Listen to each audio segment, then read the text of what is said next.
గాల్లో నుంచి కొడుతున్నారు, సముద్రంలోంచి కొడుతున్నారు. గాల్లో నుంచి కొట్టేటటువంటి విమానాలతో చేసే దాడులు, మిస్సైళ్ళతో చేసే దాడులతో ఇరాన్ అల్లల్లాడిపోతుంది.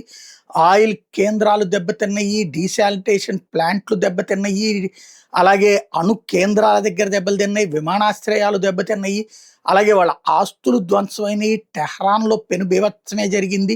ఆయుధాగారాలు దెబ్బతిన్నాయి. అయినా ఇంకా దాచగలిగినటువంటి శక్తి ఇరాన్ దగ్గరుంది. యుద్ధం కొనసాగిస్తోంది.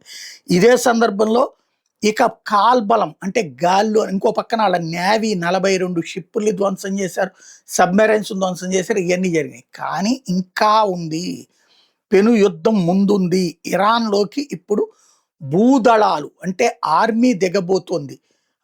ఒకవైపున అమెరికా, ఇజ్రాయెల్ కూడా వాళ్ళకి సంబంధించినటువంటి కాల్బలం అంటే ఏది మన డ్రోన్‌లు ఇట్లాంటియి కాకుండా ఈ ట్యాంక్స్ ద్వారా ముందుకెళ్తా, దూసుకెళ్తా. ఎందుకంటే కాల్బలం వస్తే అప్పుడు వీళ్ళకి సపోర్ట్ చేసేవాళ్ళెవరు అన్నది తెలుస్తుంది. అప్పుడు పబ్లిక్ నిజంగా ఇరాన్ ప్రభుత్వం మీద గనక నెగెటివ్‌గా ఉంటే వీళ్ళతో పాటు తోడు నిలుస్తారు. ధైర్యం వస్తుంది ఆళ్ళకి.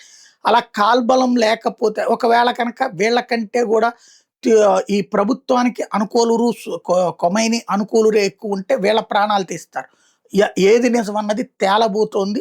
వీళ్ళైతే భూమి మీద నుంచి దాడికి రెడీ అవుతున్నారు.